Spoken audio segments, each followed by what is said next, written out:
नाज़रीन, नसीराबाद में सूफ़ी फ़क़ीरनि तरफ़ां बरसात मुतासिरनि जी मदद लाइ झोली फंड जी शुरूआत कई वई आहे। वधीक तफ़सील ॿुधाए रहियो आहे सेंट्रल न्यूज़ रिपोर्टर अल्लाह बख्श कुरैशी।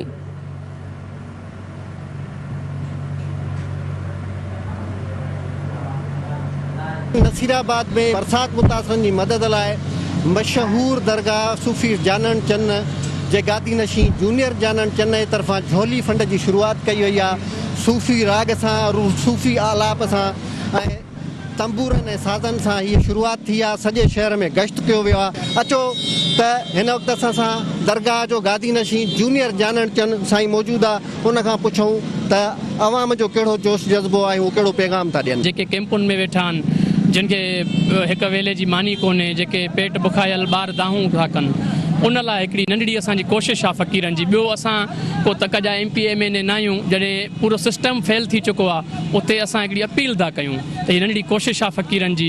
ॿी नथी सघे त पंहिंजे तर वारनि जी जेतिरी थी सघे वार कजे। कल्ह लाड़काणे ताईं वियुसि, ईअं ॾिठुमि त माना सिंध सारी ॿुधल आहे। मिसकिननि जी मदद कयो जेतिरो थी सघे, ग़रीबनि जी मदद कयो, बुख ते वेठा। हुकुमरान छा कंदा, मालिक पंहिंजी पाण मदद कयो, हिक ॿिए जी मौला। बस असां सॼी सिंध हूं तो फुकरान जी धरती आहे। पंहिंजे मारूड़नि जे ख़ातिर किचन में गारा विझी पंहिंजे भाइरुनि ॾे इन उम्मीद सां निकिता हूं त मींहं जा मुतासिर जेके माना बुढ़ी बुढ़ी अची रोटड़नि ते अची साह वञी हिकिड़े लटड़े में आया आहिनि। असां उन्हनि जे लाइ हर मदद चऊं था, जेको सरी सघे, जेका बि तव्हांजी दिलि कढे, दिलि खोले हिननि भाउरनि जी मदद कयो, वाहुर कयो।